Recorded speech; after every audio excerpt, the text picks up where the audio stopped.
নমস্কার, welcome to মুশকিল আসান। আমি doctor Kedar Ranjan Banerjee, consultant psychiatrist, national institute of behavioural sciences. আজকের গল্প মাস্টার মশাইকে নিয়ে।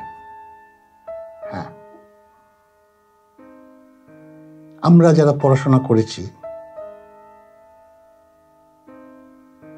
যারা স্কুলে গেছি, আমরা কিন্তু ভাগ্যবান। তার কারণ মা বাবার পর যদি কাউকে রেসপেক্ট দিতে হয়, দে আর দি টিচার্স। আমার মনে হয় আপনারাও একমত হবেন। কারণ মা বাবার পর যদি শিক্ষা কেউ দিয়ে থাকে, তারা হলো টিচার, মাস্টারমশাই। এইরকম একটা মাস্টারমশাইয়ের গল্প আজকে বলবো। গল্পটা বেশ পুরনো গল্প, হয়তো আপনারা শুনেছেন, কিন্তু আমি আমার মতো করে বলছি, নতুন করে আবার।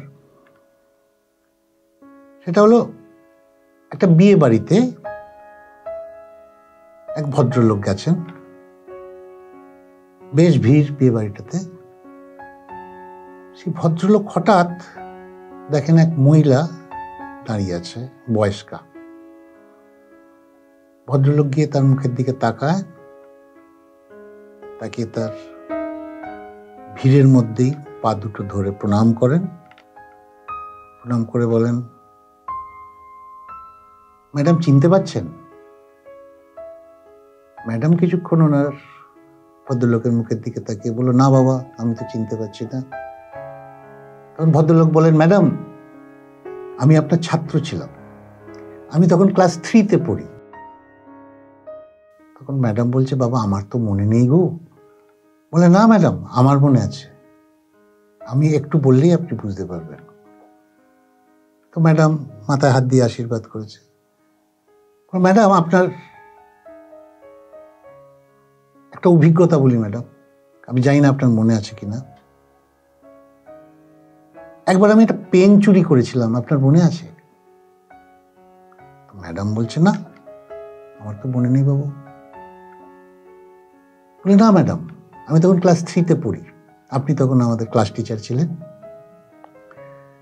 তো আমার এক বন্ধু একটা খুব ভালো পেন জন্মদিনে পেয়েছিল। আমার পেনটা দেখে খুব লোভ হয়েছিল ম্যাডাম। আমি লোভ সামলাতে না পেরে সেদিন ওটা চুরি করি, চুরি করে পকেটে রেখে দিই। এবার আমার বন্ধুটি এসে সেই পেনটা পায় না, এসে আপনাকে রিপোর্ট করে, মিস আমার পেনটা চুরি গেছে, এখনই ছিল এখন নেই, আমি পাচ্ছি না আমার পেনটা। তখন আপনি আমাদের সবাইকে বললেন, সবাই যাও, দেয়ালের দিকে মুখ ফিরে দাঁড়াও, চোখ বন্ধ করে আমি সবার পকেট সার্চ করব। করে আপনি সবার পকেট সার্চ করতে শুরু করলেন। আমরা সবাই তখন দেয়ালের দিকে দাঁড়িয়ে চোখ বন্ধ করে অপেক্ষা করছি কখন আপনার হাত আমার পকেটে ঢুকবে। আপনার হাত আমার পকেটে ঢুকলো, পেনটা পেলাম, এবং পেনটা নেওয়ার পর আপনি সবাইকে চেক করলেন।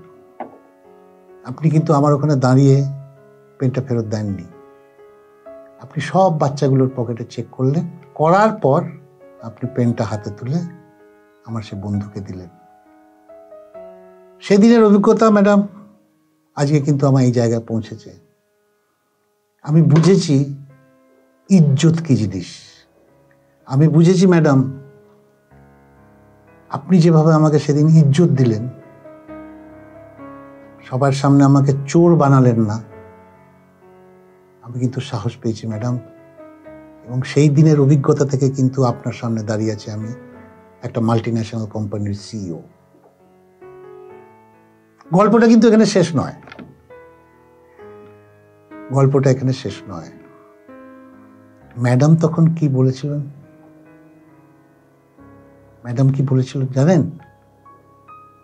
ম্যাডাম বলেছিলেন যে তোমাদের পকেটে যখন আমি হাত দিয়েছিলাম, তখন আমিও চোখটা বন্ধ করে রেখেছিলাম, ওটা যে তোমার পকেট আমিও জানতাম না।